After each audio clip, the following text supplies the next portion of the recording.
నీవు పడుకుంటున్నప్పుడు cell phone నీకు దూరంగా పెట్టుకొని పడుకో. ఏమవుతుంది?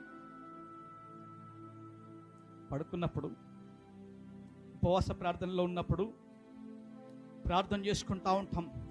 స్తోత్రం స్తోత్రం ప్రభువా, దేవానికి స్తోత్రం, మమ్మల్ని కాపాడండి ప్రభువా. ఏదో ఒక మెసేజ్ వస్తుంది,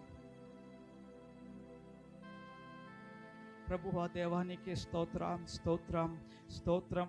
ఎవడో ఫోన్ చేస్తాడు, హలో, ఫోన్లో నుండి హలో అంటాడు, హలో,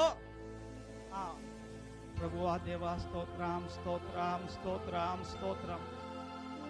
ఎప్పుడండి నీకు ఉపవాసం ఉన్నది? చెప్పండి. నీ దినమంతా దీని మీదనే పెట్టి ఉన్నావు.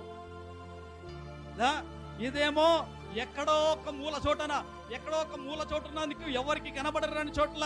ఇప్పుడు ఎందుకంటే సెల్ ఫోన్లో అన్ని వాక్యాలు దొరుకుతున్నాయి కాబట్టి బైబిల్ పక్కన పెట్టేశాడు, సెల్ ఫోన్లో చూసుకుంటా ఉంటాడు. ఏం చెప్తున్నావురా? బైబిల్ చదువుతున్నాడు అడిగో, వాక్యం చదువుతున్నాడు మమ్మీ. ఎంత దూరం ఉంచాలో అంత దూరం ఉంచాలి.